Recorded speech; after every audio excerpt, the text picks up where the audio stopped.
Hello, this is Will, your werewolf, and this is Werewolf the podcast, and this is the third part of Werewolf vs Vampires. Yes, I know, delicious tropey tropeness. Please go back and listen to the last two episodes if you haven't already done so, then this will make more sense. I'm just going to crack on. Well, that went better than I thought it would. I mean, it was all bloody and snotty and stuff. There was a lot of violence and pain and death and I suppose undeath. I had been bravely running away. Yeah, I know running away is not the bravest of things that I can do, but if you listen to the last couple of videos with the vampires, you know it was not going too well for me. I had killed a vampire. This kind of shit does not happen very often. I mean, the killing of a vampire does not happen regularly at all. You think it would happen a lot more often, wouldn't you? I mean, vampires in the movies are pretty good at allowing people an excellent sort of chance to kill them. They've all sorts of things available in their big, dingy castles. The walls are covered in weapons, and the curtains are always loosely drawn over large windows, ready to be pulled down at a moment's notice to let the sunlight in. Can vampires not tell the time? There again, I've not really seen many vampires with watches on. You would think that they could sense the sun coming out or something, but no, they wander up to a window in their evening wear and risk all. Do they purposefully put things in the castle to create religious symbols and things? The candlesticks are big and dribbly, but you can cross them to form a crucifix really well. They tend to live alone in a huge motherfucking castle where their only protector is some mental hunchback type figure who looks like he can't fight off a cold, never mind a large crowd of people with agricultural implements and fire. Having said all this, the world's vampires do not die very often in reality. I mean, I know the reality that there are vampires in the world is a little difficult to believe as a reality, but in this reality, vampires die very infrequently. Having said all this, I'd killed one. This one, I believe, was not coming back in any way. I believe ripping his head off had meant that the undead one was proper dead, or proper undead, or... It's difficult to think that an undead thing can die. Can it die if it's I'm not sure, but it was not, it wasn't breathing anymore. If it was not able to exist. Hey, I'm not sure what it was, but it was no longer a thing. Well, that thing was the brother, and I found out brother who was also her lover to a very violent and upset sister of his. Aye, who knew that the vampire nation had a thing that incest was all okay? I know the ancient Egyptians liked to keep it in the family in the past, so they didn't, pollute the bloodline of the gods, but vampires seem to be brother fuckers too. Now, the vampire S, I am sort of assuming her gender, which is tricky with these, as I've mentioned before, Anne Rice androgynous mother lovers, but I will guess that she is female. I mean, she really looked female. I'm sorry if I've offended you by assuming the gender of the bitch, but it seems that the fact that she was trying to kill me was far above the offence that I could create by assuming her gender. Hey, before you go off on one, I am bisexual and a member of the LBGTQ plus ANFDYXZ community, so I know what it feels like to be persecuted and stuff for how I think. Well, that is utter bollocks, to be honest. I'm just a sexual monster who is a greedy fuck who will shag anything if he gets the chance to. I mean, within reasonably wanted tendencies, I still have, very profound preferences that I will not go into right here. That would be a few thousand words in itself. I may have talked about it before, but I cannot remember if I have. Where is this shit going, you may be asking? I know, I started with being hunted by vampires. How did I get to my sexual preferences? I'm not sure. Oh yeah, I had murdered the vampire's lady's lover, and she was super upset that I'd done so. If you've not listened to the original story, then go back and listen to the two vampire stories before. I know trope, vampires and werewolves, but this is real trope, real reality trope. Ever think why there is a link between werewolves and vampires? Well, if you listen to the folklore, it was thought that werewolves would become vampires if they were killed. The Greeks were big on this. The werewolf would die, and if the body was not burnt, the vampire would be raised in the form of a hyena or wolf. That creature would then drink the blood of those soldiers who had fallen on the battlefield. This shows no animosity between fur and fang, but it does offer an original but very wrong link between the two things in the past. The first place I can find there being a fight between wolf and vamp was in the movie Vampire vs. Wolfman. It was a very crappy bad movie, but it was the first when the two ancient creatures went into a kind of war. That was kind of a cool, in a Pulp Fiction manner thing. Then it continued in things like Underworld series and all that kind of stuff, and I hate to say it because it hurts me. Twilight. After that, the vamps vs werewolves thing got out of hand, and to be honest, it was never an issue between us before. I mean, the bloodfuckers and the furry motherfuckers never really bothered with one another. They both realised that there was no point in doing so. Meeting a vampire was a rarity. I mean, there's only 74 werewolves in the world, so a vampire meeting a werewolf was pretty much a rarity. And I'd never met one in my memory, and Fen had only met one in all his years. It was actually the one that was trying to kill me now, apparently, and that meeting had not gone too well before, but he'd not gone into any details, which meant it must be bad. Back to the story. This woman had then decided that she wanted to up her hunting for some reason. Her and her brother had been in Tokyo when I had been on my holidays there. I mean, they'd pretty much ruined it by walking in on me having a small Japanese meal and starting a fight. They told me all the bollocks they now wanted to do to me because I would be a better sport than their human prey. They did that thing that the overconfident do in these situations and talked about everything they were going to do to me, a rookie mistake. But I followed my one rule in life. The rule is that I would always retaliate first in every situation I encounter. Having that in mind, I removed the boy vamp from his own mind.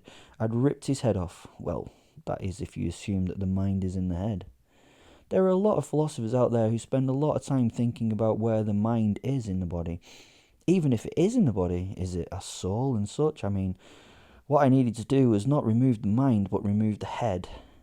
To make a vamp dead, remove its head. Most things die if you remove their head. That was almost like sort of Vanilla Ice level rapping, wasn't it? Sorry. Well, I'd removed his head, and that had pissed her off a lot. She had got all but hurt about it and had become the BDSM bitch from hell, looking like a 50th level female warrior elf from one of those strange role-playing games where the fat guys with neckbeards pretend that they are some sort of hot elf woman so that they can fill their wank bank with weird content. She tracked me down in one of my favourite places in the world, Gay Lane in Manchester. The street was Canal Street and was the gayest place in Manchester and always fun to walk along and meet new friends. It was like an all-you-could-eat buffet of creatures of different feather or leather or latex or denim. I mean, you could get any of 100 flavours here.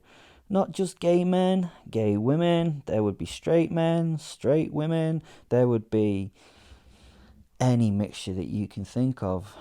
There was a lot of hetero women here because they feel particularly safe amongst the men who do not want them. I was different. I liked them all. And fag hags would be on my list of things to do quite happily, and all the members of the alphabet community as well. The vampire bitch from hell had linked my arm as I'd walked past the Velvet Hotel. It's a very nice hotel, by the way. This is the hotel at the centre of the road. I once stayed there and took a black light in with me. You know what a black light makes glow. This was to see the arts that the hotel would be full of. Can you imagine the Jackson Pollock nature of all the walls and all the surfaces? Even the curtains glowed with spunky delight. Lovely, glowy, dried, spunky orgasms highlighted by blacklight. Little moments of death. Ugh.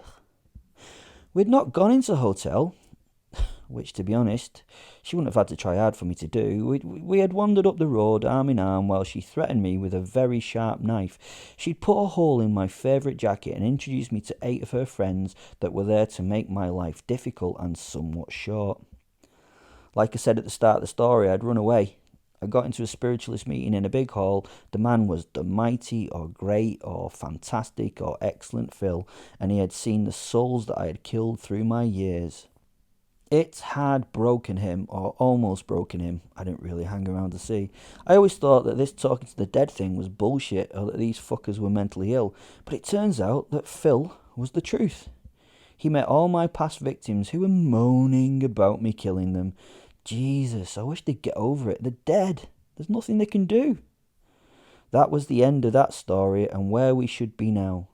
Sorry I had to go over that. I didn't really have to go over that if you listen to the first two, but you know, I like to do these things every now and again.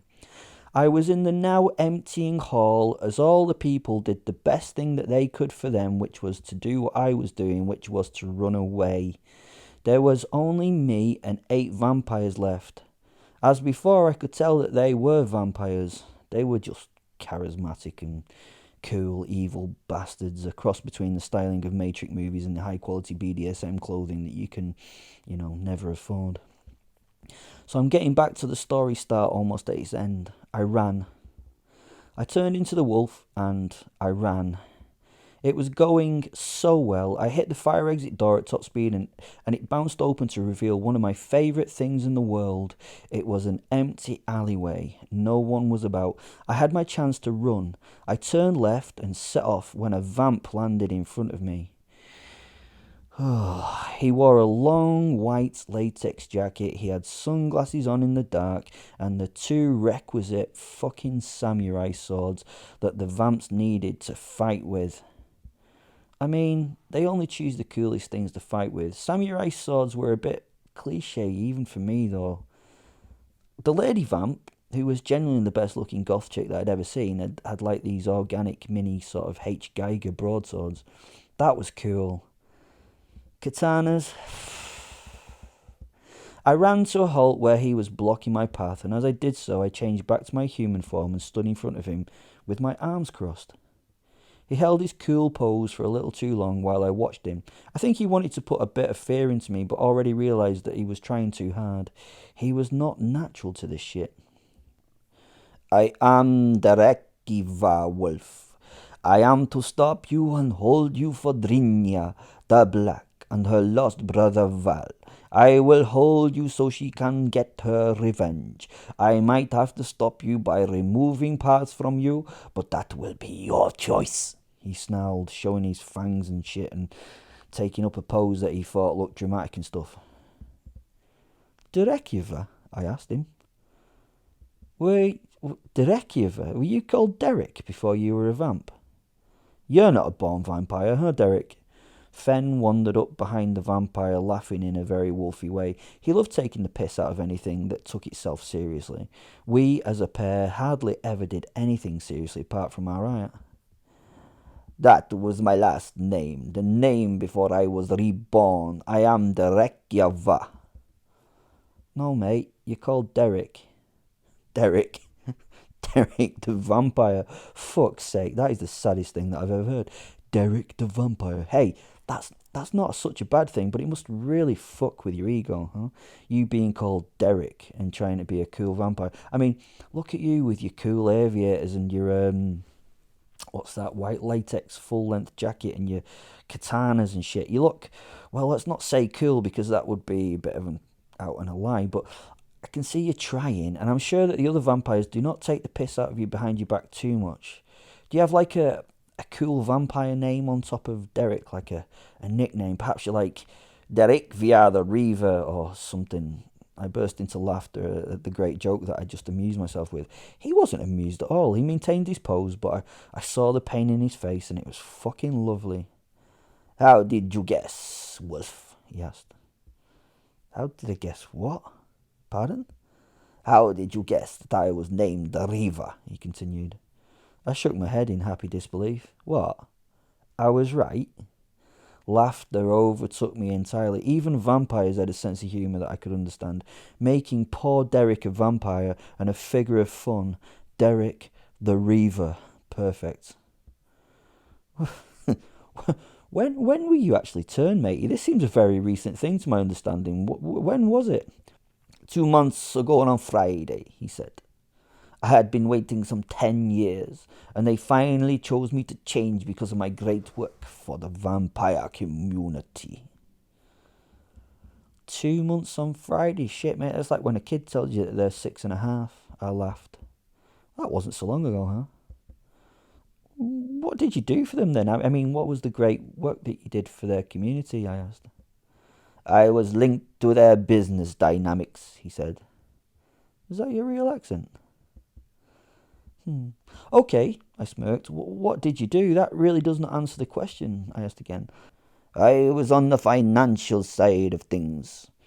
I nodded and left a pause, hoping that Derek, the vampire, would fill it. So, what was it you actually did? I asked again. He fell silent and gently shook in his maintained pose. I started tapping my foot impatiently and waiting.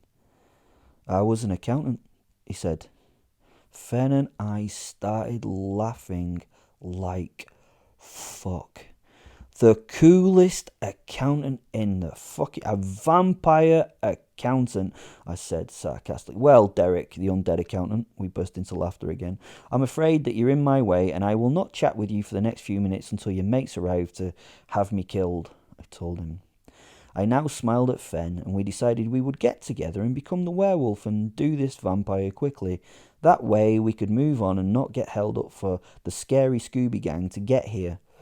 I knew that this person, Derek Yava, was here to slow me down and not stop me. Derek would never beat me. He couldn't, in my mind anyway, but he was going to try because imagine the kudos if he was the one who finished the wolf. Fen's and my own soul mixed. My body went from that of a very good-looking, incredibly fit and sexy human being to the werewolf equivalent. I was now a big, black, fluffy man-beast. I was terrifying as a black shadow against the light, darkness being me. As the giant shadow before him swallowed the light from his world, apart from the amber eyes. Amber does not do them justice. The eyes looked as though a fire burnt behind them. A slight slit pupil was at their centre, while the rest burnt out of control. It held the cleansing flame that tears through the world and kills, cleans, and purifies. I started to growl. Growl does not really describe it adequately, and it's almost impossible to describe that growl in simple prose. It was as though reality was being torn and you could hear it. It sounded like souls being ripped from their life. Well, that might be a bit much. Let's just say it's proper scary. The shaking vampire was now obviously shitting his pants. Maybe not literally. Weird how you think about these things in the moment. Do vampires ever need a shit? I was already thinking about Googling it after this was over. I don't think it was appropriate to ask right at this moment. I think that I would just do an internet search after. I mean, he may not want a conversation about that right now, might he not? There now was that moment before violence. This is one of the most thrilling times for me in life. You know that there is going to be a fight for continuation, that you might not get any more moments after this one. It focuses everything in that tiny time frame, and that tiny time frame extends itself forward for what seems like a lifetime. He now lowered his blades to point to the floor and below him. His arms were outstretched. In my head I realized that Derek may be a Derek, but he had trained really hard with his swords not to be very Derek-like. He had trained so hard to respond to a world that had laughed at him as Derek, who was an accountant. I mean, we need lots of Dereks in the world, to be honest, to make it work right, but who the fuck wants to be a Derek? This one had done all he could to move on from being a Derek to being a Derekyava. He launched himself forward with a double upstroke of both blades, one aimed at my inner thigh and one at my right hand. He knew exactly where to attack. He was going to cut my femoral artery and remove one of my weapons with his first blow. I would be defeated in that first attack, and he would have long enough to talk to me as I died and bled out before him. Oh no, not an instant kill from this strike. He wanted to stand over me and tell me the error of my ways, belittle me and quote lyrical at me. This was his mistake, because I could live through awful wounds.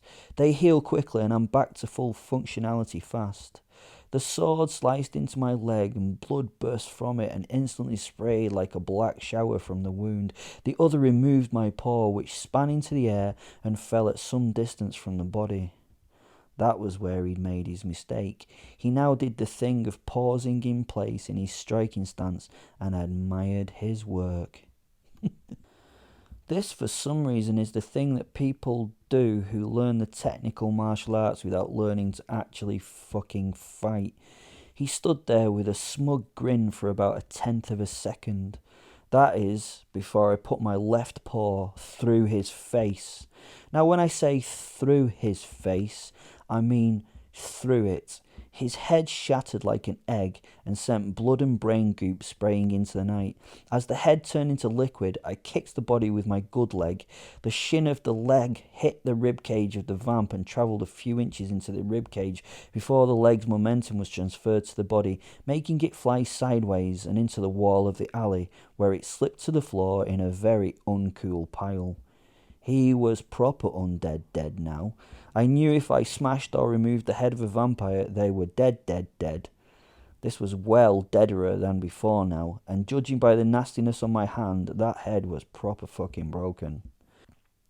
I now reacted to the cut on my thigh and the loss of my hand. I have to say, both stung like a mother lover. The blood stopped gushing from my thigh, and after a few moments, the blood loss stopped. I walked now without a limp away from the fight and kept shaking my stump until suddenly a new hand flopped from it, and it took a few more moments to become a lovely hairy claw once more. I hopefully could now escape to fight another day. The times had changed. I was now going to hunt these fuckers. I would get them before me, and that bitch of a vampire would be mine to play with for as long as I could make her life miserable. I would destroy all those I had met that night who stood against me. Derek the vampire was something else. I admire them all now. Derek the accountant vampire, I can see how he must have been a really useful member of the team. I suppose even the undead must pay taxes. Do they pay taxes? Do you think that vampires do business? You know, like Nosferatu and Sons Limited? That'd be really cool, wouldn't it? Just imagine what you could write off against the company. Coffins can't be cheap. I really can't imagine those vampires having cheap coffins. How long do you reckon a coffin actually lasts if you live in it? Do you have to have it old coffin-like, and does it have to be coffin-sized? When does a coffin not be a coffin anymore? Do you get them in like king size and queen size? Do you think you can get double bed versions of coffins, so you can share your coffin with the one you love? Do vampires love? I've got an awful lot of questions to ask vampires. I wonder if they can have like hot tubs or toilets in them. Who knew? Who knew I would be this interested in vampires? Up to now, I'd never been interested in any vampires. Now, due to my evening's experience, I was super interested in them. I would like to say that it was the beautiful gothic girl, vampire. I would like to say that was the reason why I was so interested in vampires. She was beautiful, all lumpy and lithe in the right areas. She had that element of coolness that none but a vampire can own. Do you think they are cool because they're dead and cold? She was every 15-year-old boy geek gamer's dream. I have to admit, she was every 45-year-old werewolf's dream as well, let's face it. She was everybody's kind of dream, be it a good dream or a nightmare. I think for me, she may well have been part of a wet nightmare. They are the best kind of dream, and she would definitely be material for one. Scared into coming. Thrilling. Well, it wasn't the gothic girl that got me really interested in vampires. It wasn't really the fact that they were trying to kill me either. I was really interested in vampires now because of Derek. Derek, the accountant vampire. Even I could never imagine that vampires would need an accountant. No other reason. I was just really intrigued. I got back to my flat at 2 o'clock in the morning after murdering Derek in self-defence. Self-defence, obviously. It wasn't murder, it was self-defence, but it felt like murder because it had been so easy. After the attack, I had worked my way home, just pausing here and there to pester, kill, and eat. I mean, once you've changed into your werewolf shape or your wolf shape, you might as well use it. Where I live is lovely because there are many lovely little alleyways with lots of lovely little places to hide in the dark. I mean, lovely little doesn't really describe the big black wolf that I am when I'm wandering home. I'm not little. I'm actually huge. From the tip of my toes to the tip of my ears, I stand about 7 or 8 feet tall. That's something in meters. You would think it would be pretty hard to hide as an 8 foot tall wolf, but the back ways, the alleyways, and the ginnels of Manchester do a wolf a good service. Also, the people that you meet are very discreet. Oh, that rhymed. Especially at the time in the morning. Drinking, drugs, and mental health issues mean that seeing an 8 foot wolf cannot be real, so they just ignore it. I suppose a side note to that is those who don't ignore it die. As I got to my door, I typed my passkey code into the stainless steel modern-looking panel in the modern-looking building to access the modern-looking lift to my modern-looking apartment. I got the idea of a passkey because I tended to lose the keys to my flat every time I transformed. Now, as you can imagine, that gets a little bit annoying and a little bit expensive. I am a very lucky wolf. I own a huge warehouse building next to the canal in Manchester. Now, some of you might have heard that this warehouse has many uses for this werewolf. I've chatted about them before. There are a couple of humans that I model myself on. That is when I'm being human. I found I have to do it to try and be part of real life. Now, these humans I model myself on are actually fictional, so that must tell you how my brain works. Real humans could never be something that I could model myself on. They're a little bit shit, are they not? Now, the first is James Bond, come 007, Licence to Kill and Thrill. Sadly, I lost my very own licence to kill when I left the fucking army. Again, if you've not read or heard the stories of my days in the military, you can find them all available on this podcast. Go listen. They are down in the description, apparently. Or you could just go and buy my book. In the army, I did some licence killing for a change. I now just have a full-time licence to thrill. I rightly or wrongly think that Bond is suave and sophisticated, so as a suave and sophisticated Englishman, I walk around much like Bond. Now, you might be wondering which actor that plays Bond I model myself on. I have to admit it's somewhere between Sean Connery and Daniel Craig. The other fictional character that I model myself on is Batman. Well, not actually Batman. I mean, that would be ridiculous, wouldn't it? Actually, maybe not ridiculous. I am a wolf man. I even have the costume, and it's a lot easier to change into than Batman's, I suppose. I model myself on Bruce Wayne, you know, the rich idiot who can have whatever he wants. Bruce got his money from his parents after they died. I got some money from my parents after they died. Not that much, to be honest. So they didn't give me the Bruce Wayne lifestyle. But over the years, with the murdering, the torturing, the gambling, the blackmail, the stealing, the thieving, the fraud and the feuds, I've made a shitload of cash. I mean, fucking loads. I suppose Bruce Wayne did it the right way. I mean, he got his money legally, judging by, any businessman. He got people to work for him to build, design and make things, do the press, the marketing and the selling, stealing from those people their time to make his money for a tiny fraction of the amount he was making. That's the legitimate way, isn't it?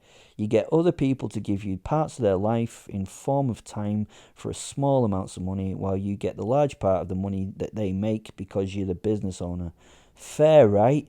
It's like slavery, but fucking worse. I did it in a very different way. Now, don't think that I'm a good person or doing things for the right reason, but I taxed the rich. It was not for teaching them any moral or ethical virtues. It was not to save the poor. I was no Robin Hood. I just stole the money off the rich because they got the fucking money. You can get money robbing poor people, but to get the kind of money that I like, I would have to rob a lot of poor people, and that would take too much time. I don't have that time to spend on lots of people, so focusing on those with lots of cash makes a lot more fiscal sense. When robbing people, robbing the rich with all that money takes a lot less time and effort for an excellent financial result. I also found that the rich and powerful are very protective of their respectable lives. The only problem is that they have the money to have less respectable lives. This means that blackmail, prostitution, and the use of drugs can be easily associated with wealthy people who can afford it, and they can make the appropriate effort to hide it too. This can make the providers of those things that they wish to get disrespectable with incredibly rich. I built my model empire on prostitution, blackmail, and drugs, then moving that money into respectable and legitimate businesses. I like running businesses where everyone else does the fucking work and I get the reward.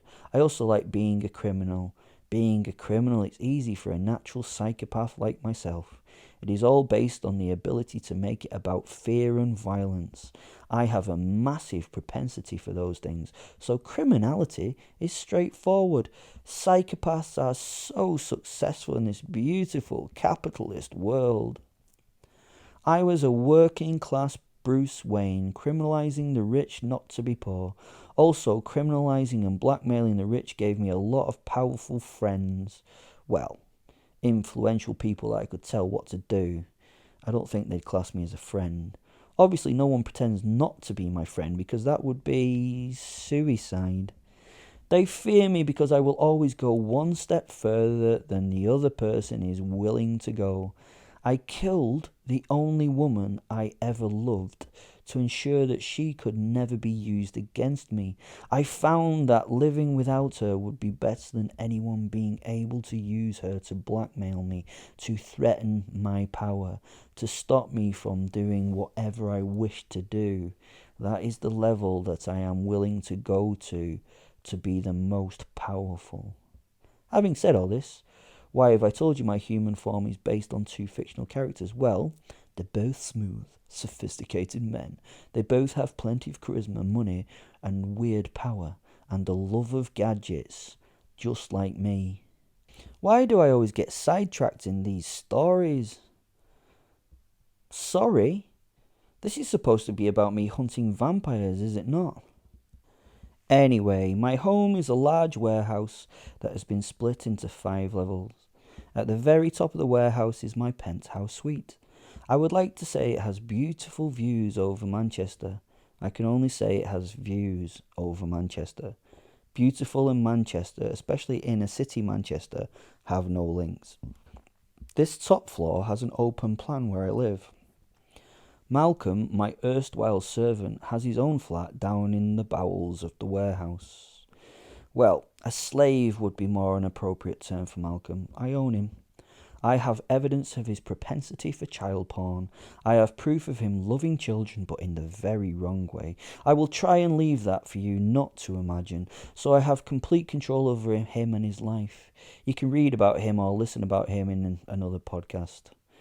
The floor below my penthouse suite is my art gallery and studio. I am the greatest living artist that has ever lived. I'm not arrogant, it's true. My art is somewhat different from the norm though. I work with people as my palette. I have made other videos and other pieces about my artwork. You should know that the palettes that I use are always in the mood of red. The situations my art creates are discomforting for humans. I try to focus on artwork that passes comment on human society and passes comment on the weakness of your physicality. My studio is full of the living, the dead, and those that wish they were dead. It is a soundproofed and smell-proofed wonderful emporium to life and death. The rest of my home is full of the stuff I love. My clothes, my cars, my bikes, my material possessions. Don't let anyone tell you that material possessions are not important. The person that has never owned and driven the souped-up 911 Porsche, they've no idea. So, I got home. I'd made my way to my lovely penthouse. Malcolm, as usual, was awake. I kept him high on cocaine and speed, which meant that he was almost always available for me to speak to. The coke and the amphetamine were an excellent way to keep him on side too. He was an addict, and I was his free supply. He was a fucked up Albert the Butler for the fucked up Bruce Wayne that I played. I told him about the night and what had just happened. Fen, my posit, was annoyed with the vampires like myself, so he sat and thought of a plan to try and find the bitch before she found us. I was going to retaliate. I should have lived by my maxim to retaliate first. I should have killed her and her brother on that fateful night in Tokyo. I'd been a bit of a dumbass, to be honest. I can admit that. I'm not always the clever, logical person that I portray. Okay, the logical, clever person that I try to portray. This would be a sit down around the war table. We would try to establish how on earth we were going to do this. At this moment, I had no idea how we would even find them. They were really good at finding me, but how on earth would I find them? I sat on my shiny white leather couch at my shiny white coffee table while Malcolm wandered about on my shiny white marble. Deposit took the sofa. Apparently he'd met this bitch a few 100 years ago, so maybe he could offer some help to find them. We sat and stared at each other a while. The scotch was poured into my ice-cold glass. I like to speak to my posit aloud when we're together and free from outside listeners. It just seems a little bit more respectful to do this. I was now sitting in blue jeans and a white t-shirt and not relaxed but a little bit vexed, to say the least. We were talking about how we would track this bunch of fang heads down. It was not going well, and we quickly concluded that we had no idea how we would do it. That was suitably annoying. We had no idea where to start. We didn't know anyone's names, really. I mean, the vampires' names. We had no idea where they would be, and because I was so self-centered and life was all about me, I knew nothing about vampires except what I'd learnt from the movies. I'd never really been interested in them before meeting Vampire Derek. Knowing what people had learned about werewolves from films and what bullshit that was, I guess that my state of knowledge about vampires from the same source would be pretty poor too. Malcolm was walking past when I was saying to the wolf, "I've no idea where to look for a vampire." Malcolm stopped and looked at me and smiled. "You want to find vampires, boss?" he asked. I looked at him and then at the posit, who looked as confused as a giant wolf sitting on a sofa can look confused. Yeah? We need to find some vampires that attacked me a few nights ago. I nodded at the wolf. We're just trying to find out where we would find the fuckers. The underworld, obviously, he stated blithely. I did not really understand these 3 words. The underworld? Do you mean hell? I asked. I mean, these are real vampires that attack me, Malcolm. I've no idea if they go off to hell, but I'm pretty sure that I can't go there. I shook my head dismissively and picked up my glass to swish the alcohol around it before taking a deeply pissed off gulp. No, the nightclub. The nightclub night at Jilly's on Oxford Street. I was halfway through my swallow as this registered. I turned my head again and looked at him in a somewhat, well, I suppose strange manner. It wasn't that his information was not helpful or that it was stupid. It was that Malcolm had this information and I wasn't really ready for that. He was always doing this kind of thing. You look at him and you would never think that he thought, never mind knew shit. Okay, what are you actually talking about, Malcolm? I asked with compassion. There's a goth night on a Friday at Jilly's and it's known to be, he went and did the fucking air quotes, vampire friendly. I did not understand what he meant by vampire friendly at this juncture. I know these twats have glamours that make people love them, but vampire friendly? They've a night where vampires are worshipped and people offer themselves to them. They feed off people and people like it. Vampires, they love blood, but they love power and worship even more. They go in there and the crowd treat them like gods. They get offered all the young and beautiful as a smorgasbord of blood types, which they can choose from. They go because they get off on the fact that people give themselves willingly. It's a night for the old ones, as they call them, to party. The night is thinly disguised vampire wine tasting, the wine being... I interrupted him at this point as I knew what the fucking wine was. Okay, right, that's really interesting, Malcolm, but how do you know about this? I mean, how on earth do you know about this? Look at yourself, you're not gothic or what? Let me describe this wonderful human being. He had shoulder-length, rusty ginger greasy hair. His skin is pallid, and his acne has acne. And that acne has the acne scars of a squeezer and someone with no idea of personal hygiene. However, I have tried to teach him many times. He wears glasses, but these are no ordinary glasses. They are those thick bottle-bottomed motherfuckers that are so heavy on his head that the steel aviator frames have created a permanent scar on the bridge of his nose. They weigh so much they spend a lot of time travelling down his conch to the tip. As they are constantly on the move, they are constantly pushed back to the groove in his head. Oh, and surprisingly, they were not held together by clear tape. A shocker.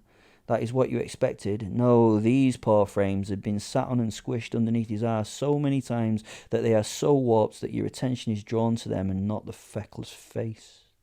That nose is bulbous and full of blackheads that the lack of washing mixed with overzealous sebum release promotes.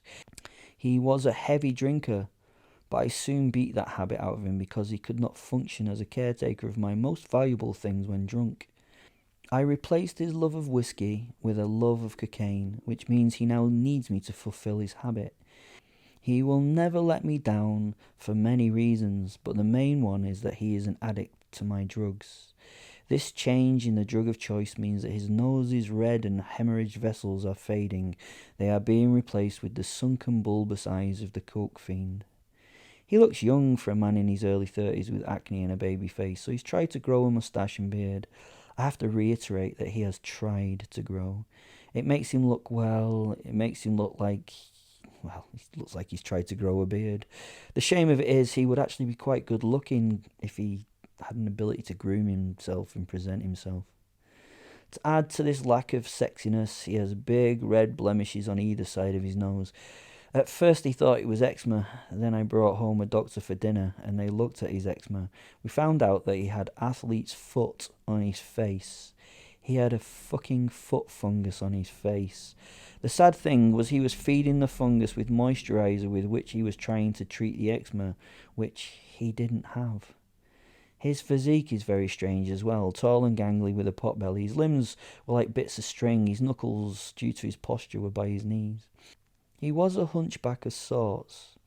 There wasn't like a literal lump there, but his posture was so bad. He was so hunched because he had kyphosis of the upper spine. He was, I suppose, a hunchback though, like all the great Igors of literature. He had considerable sway in his back just above his hips to match this, making his spine look like a squished S from the side, kyphosis at the top and lordosis at the bottom. The lordosis also promoted the little pot belly he had, making it stick forward in front of the man.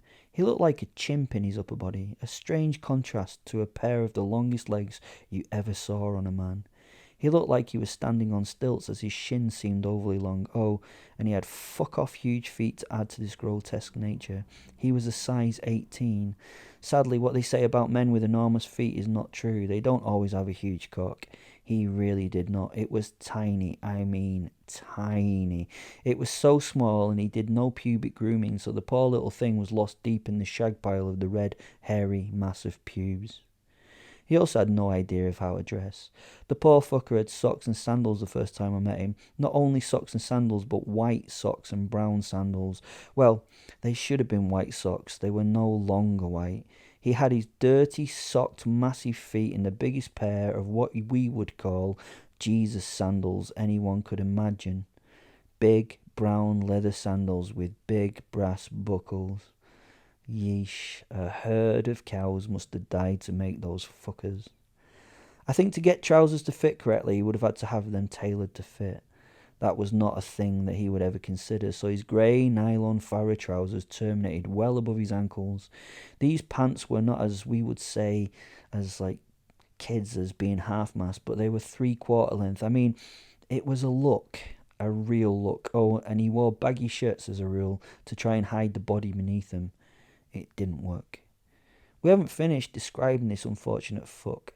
He also had several nervous tics that ruled his life. The constant push of the glasses up the nose, even when they were not slipped, and he was incredibly blinky. And they were just two of them. I had to get rid of the other.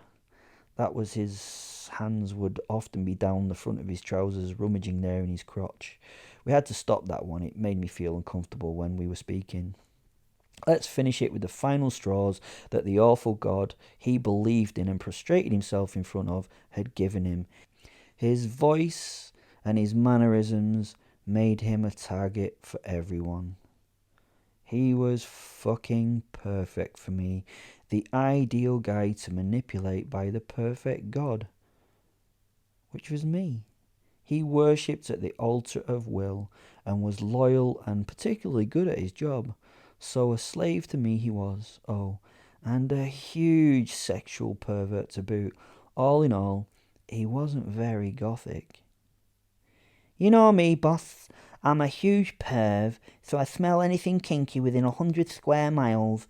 The club is a scene for blood play, which is a kink that I have an extreme liking for. Well, you know me, I like stuff like that, he said proudly. The people there are called fang hags. Do you get it? You know, they get fag hags who hang around gay men.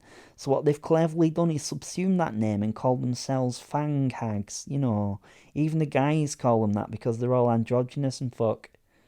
I turned to my posit, who looked at me confused and shrugged his wolfy shoulders and laughed.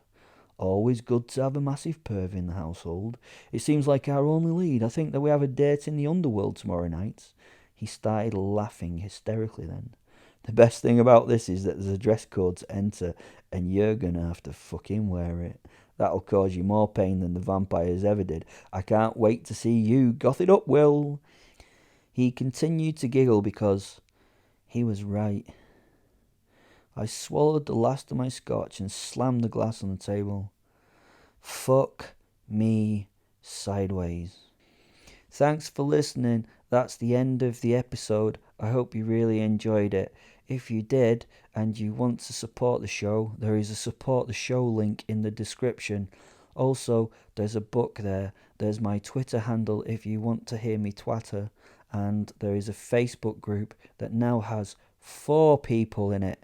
Woo! We've gone from 1 to 4, and I would like to thank those 4 people so much.